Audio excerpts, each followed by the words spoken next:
दोस्त थे, उनको कोई रिश्ता नहीं दे रहा था, मैं उनकी का सिफारिशी बन के चला गया। तो वो लड़की के अब्बा बैठे हुए, मैंने कहा कि हमारे दोस्त हैं, आपकी बच्ची से निकाह करना चाहते हैं। तो उन्होंने कहा अच्छा ठीक है, बातचीत शुरू। तो ये लड़का अब क्या कहने लगा, कह रहे देखिए मैं पोलियो की खतरे नहीं पिलाऊंगा अपनी और बच्चों को, मैं पहले से बता दूं ये यहूदियों की साजिश है। तो मैंने कहा इसको क्या हो गया भाई, कह रहे मैं तो ये वैक्सीनेशन वगैरह का तवक्कुल, मुझे अल्लाह पे बहुत तवक्कुल, मैं ये वैक्सीनेशन का कायल नहीं। उन्होंने इनकार कर दिया। मैंने इसको बोला, मैंने कहा भाई तू किस किस्म की बातें करके आया है। कह रहे भाई पहले से क्लियर कर देना जरूरी है, खुदा के बंदे तेरी शादी होगी, फिर तेरे बच्चे होंगे, उसके बाद पोलियो का मकाम बहुत बाद में जाके आता है। किस किस्म की बात, ये मौका नहीं है। बात भी गलत है, पोलियो का यहूदियों की साजिश नहीं है, हमारे यहाँ हर चीज यहूदियों की साजिश होती है। देखो बार बार मैं एक बात दोहराता हूँ, बात लोग मेरी बात मैं रिपीट करता हूँ बोर हो जाते हैं, लेकिन वो रिपीट करना लोगों का जहन बनाने के लिए जरूरी है कि जो जिसकी फील्ड है ना उसमें कभी भी टांग ना अड़ा होगा। मैंने तजर्बों से ये बात हासिल की है, समझ रहे हो। सबसे बड़ा मसला वहां खड़ा होता है कि हम जिस चीज के एक्सपर्ट नहीं होते उस पर खुद रिपोर्टें पेश करना शुरू कर देते हैं या रिपोर्टें पढ़ना शुरू कर देते हैं, यहां बड़ा मसला खड़ा होता है। पोलियो का या कोरोना की वैक्सीनेशन या पोलियो के खतरे, ये खुदा की कसम ला इलाहा इल्लल्लाह, ये मुफ्तियों की फील्ड या डॉक्टरों की फील्ड, सॉरी उलमा की फील्ड या मौलवियों की फील्ड ही नहीं है, ये डॉक्टरों की फील्ड है। इसमें डॉक्टर रिपोर्ट पेश करे तो आप उसको सर हिलाएं, अगर कोई आलिम रिपोर्ट पेश कर रहा है, बेशक वो डॉक्टर से सुनकर ही कर रहा है, उसमें गलती का बहुत इम्कान है, क्योंकि उन रिपोर्टों में बेवकूफ बनाना बहुत आसान होता है उस शख्स को जो उस फील्ड का माहिर नहीं है। मैंने भी पोलियो के खिलाफ बहुत बयानात किए हैं, उसके बाद मैं ये बात कर रहा हूं आपके सामने कि ये यहूदियों की और फलाना, और जब हमने डॉक्टरों से उठे बैठे मिले, उन्होंने एक एक इश्काल का हमारे जवाब दिया। तो भाई मुफ्ती साहब कोई और काम करो खुदा के लिए, ये आपकी फील्ड। तो हमें पता चला हमने बहुत बड़ी मिस्टेक की है इसमें। कोरोना में भी आप देख लो ना कितना उलमा के फतवे, बाज उलमा के फतवे आ रहे हैं, ये है साजिश। भाई डॉक्टरों से पूछो यार, ये उलमा की फील्ड थोड़ी है। जब बाज उलमा कहते हैं हमने डॉक्टरों से ही पूछ के बताया है, भाई आपने अगर डॉक्टरों से कोई रिपोर्ट ली है ना तो वो डॉक्टरों ही के सामने पेश करो, वो बताएंगे ये रिपोर्ट ठीक है कि गलत है। डॉक्टर की बात को समझ सकता है, आलिम डॉक्टर की बात को नहीं समझ सकता, उसकी फील्ड नहीं है। और यही काम इल्म दीन के साथ भी हो रहा है। फतवा इंजीनियर और डॉक्टर दे रहे हैं बैठ के, प्रोफेसर लोग दे रहे हैं। दीनी तहकीकी मकाले कौन पेश कर रहा है? वो आप डॉक्टरों से, इंजीनियरों से, प्रोफेसरों से। लोग कहते हैं जी बड़ी जबरदस्त रिसर्च है। इस रिसर्च को समझना कि ये सही भी है कि गलत है, ये आम आदमी का काम नहीं है, ये उस फील्ड के माहिरीन समझेंगे कि ये रिसर्च के नाम पे मंजन बेचा जा रहा है, ये हकीकत में ये रिसर्च भी है। तो मेरे भाई अल्लाह ने हर चीज के माहिरीन को पैदा किया है, ये कुरान का हुक्म है। या अय्युहल्लज़ीना आमनू अतीउल्लाह व अतीउर रसूला व उलिल अम्रि मिनकुम। उलुल अम्र का मतलब क्या है? जो भी जिस मामले के एक्सपर्ट हैं उनसे उस मामले में रहनुमाई लो। मुझसे लोग आके पूछ रहे होते हैं मैं कारोबार करना चाहता हूँ, मशवरा दे। मैं कहता हूँ मेरे भाई मैं कारोबार में ये बता सकता हूँ कि ये जायज है या नाजायज, ये कारोबार करने का है या नहीं करने का, ये मेरा टॉपिक और मेरी फील्ड नहीं है। इसमें मशवरा दूंगा, मरवा दूंगा आपको मैं। अगर मैं इसमें एक्सपर्ट होता तो मैं अपने पैसे थोड़ी तबाह करके बैठा होता।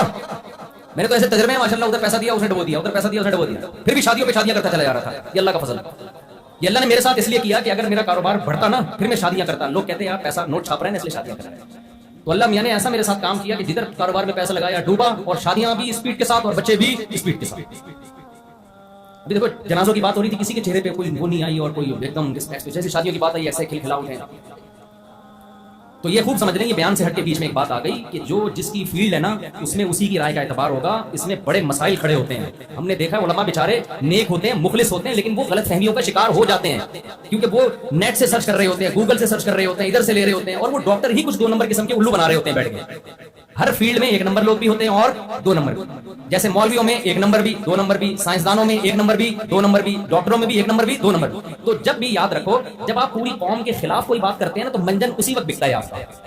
जिस आदमी को, जिस डॉक्टर को मशहूर होना है ना, वो अगर वही बातें करना शुरू कर दे जो सब डॉक्टर करते हैं, क्या मशहूर हो जाएगा वो? तो बोल लो क्या गवर्नमेंट पाबंदी लगाई? मुझे बताओ, एक डॉक्टर वही बातें करे जो सब करते हैं तो मशहूर हो जाएगा?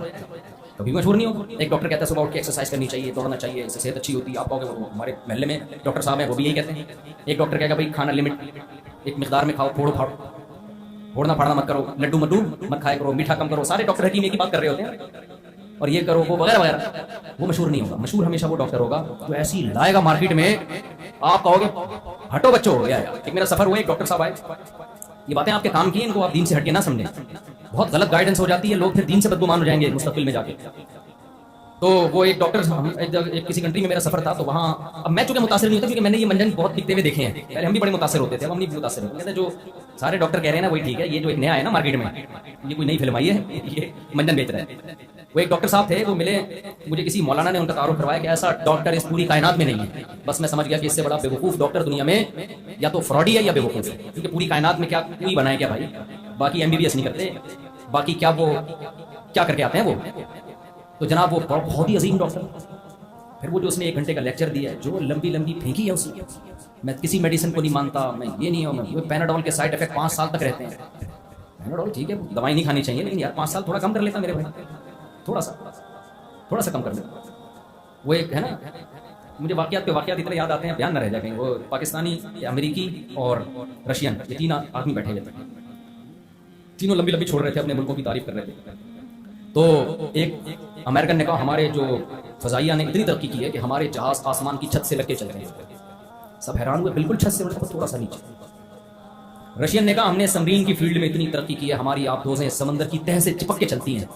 दोनों ने कहा बिल्कुल चिपक के, उन्होंने थोड़ा सा ऊपर। पाकिस्तानी को समझ नहीं आ रहा था कि यार क्या लेकर आ। पाकिस्तानी ने कहा कि हमारे यहाँ लोग नाक से खाना खाते हैं। मैंने बिल्कुल नाक से, थोड़ा सा नीचे, थोड़ा सा। तो वो जब उन्होंने कहा ना कि इतने साल तक साइड इफेक्ट है, मैंने कहा थोड़ा सा क्या कर लो भाई, 5 साल से 4.5 कर लो, 4.25 कर लो, जब तक मुबालगा आराई ना हो आपका मंजन ही नहीं दिखता। इतना ज्यादा गुलूब हर चीज में। तो खैर वो 1 घंटा उन्होंने बहुत लंबी लंबी फेंकी और लोग सुभान अल्लाह के नारे लगा रहे थे, यार कैसा डॉक्टर है। फिर पता चला इस डॉक्टर को फला मुल्क में भी बैन किया, फला मुल्क में भी बैन किया। तो वो इसको भी तारीफ में कह रहे थे कि चूंकि मेरी वजह से सारे डॉक्टरों की दुकानें बंद हो रही थी, लिहाजा मुझे मुल्कों ने बैन कर दिया। अबे तुझे मुल्कों ने बैन कर दिया, ये तेरी खूबी नहीं है, ये तेरी बुराई है। लेकिन हमारी कौम की खोपड़ी देखो यार, जिस पे पाबंदियां लग रही हैं, उस पाबंदी को कमाल समझ रहे हैं कि चूंकि इसकी वजह से सारे डॉक्टरों की क्लिनिक बंद हो रही थी, तो इसलिए इसको बैन कर दिया, और क्योंकि डॉक्टरों का मंजन बिकना बंद हो रहा था। तो ये इसके फेवर में नहीं जा रही, ये इसके अगेंस्ट जा रही है चीज। लेकिन जो चीज अगेंस्ट में होती है उसको क्या समझते हैं, कहते हैं यार बेचते हैं। यूट्यूब पे देख लो आप, वैसे क्लिनिक में कोरोना के दिनों में तो ऐसा मंजन दिखा है ना। हमारे एक दोस्त थे, उनको मैंने कहा ये कोविड में एहतियात कर लो, सारे डॉक्टर कह रहे हैं एहतियात करो। उन्होंने कहा नहीं, वो एक हकीम साहब ने कहा मैं ऐसा कहवा बना के दूंगा कोरोना करीब भी नहीं आएगा। मैंने कहा यार ये WHO के इतने हाई लेवल के डॉक्टर को अगर ये अदरक से इलाज हो जाता ना, अजवाइन अदरक से या सना मक्खी वगैरह, तो ये इतनी बड़े पैमाने पर। उन्होंने कहा नहीं तो सारे यहूदी एजेंट है। मैंने कहा चाइना के डॉक्टर भी हैं उसमें, रशिया के डॉक्टर भी हैं, पाकिस्तान के डॉक्टर भी हैं, सारे यहूदी। तो वो एक अकेला पैदा हुआ है यार जो इमाम मेहदी के लश्कर का है, ये अकेला पैदा हुआ। मैं नहीं कह रहा यहूदी साजिश नहीं करते दुनिया में, लेकिन हर चीज की एक लिमिट होती है ना। तो ये अदरक पिलाएगा तुझे, बेल आखिर उन्होंने अदरक के कहवे पिए और पता नहीं क्या किया, उसके बाद उनको हो गया कोरोना, और मौत के मुंह से वो बंदा निकला है। आखिर वक्त तक अस्पताल ले जा रहा था जबरदस्ती लेकर। उसके बाद हमारी मुलाकात हुई, हमने कहा वो उसने फिर एक ऐसी गाली निकाली जो मस्जिद के मिंबर पे बिल्कुल भी मुनासिब नहीं, खतरनाक किस्म की गाली उसने निकाली, और कहा कि उस हकीम को निकाली उसने, कह रहा इसलिए तो मुझे कहवे पिला पिला के मार दिया। तो मेरा मकसद ये है कि हकीमों में भी 2 नंबर भी होते हैं, 1 नंबर भी होता है। तो जो हकीम ये कहे कि मैं ही हूं बाकी सारे गलत, तो समझ लो कि ये क्या है, गलत। जो डॉक्टर ये कहे मैं ही हूं बाकी सारे गलत, तो समझ लो ये क्या है, ये मंजन में। जो स्कॉलर ये कहे कि मैं ही हूं बाकी सारे गलत, समझ लो ये गलत है। मजहब इस्लाम जब दुनिया में आया है तो नबी ने फरमाया मेरी उम्मत गुमराही पे जमा नहीं होगी, सवाद आजम बहुत बड़ी उम्मत फॉलो करेगी, हक पर कायम रहेगी।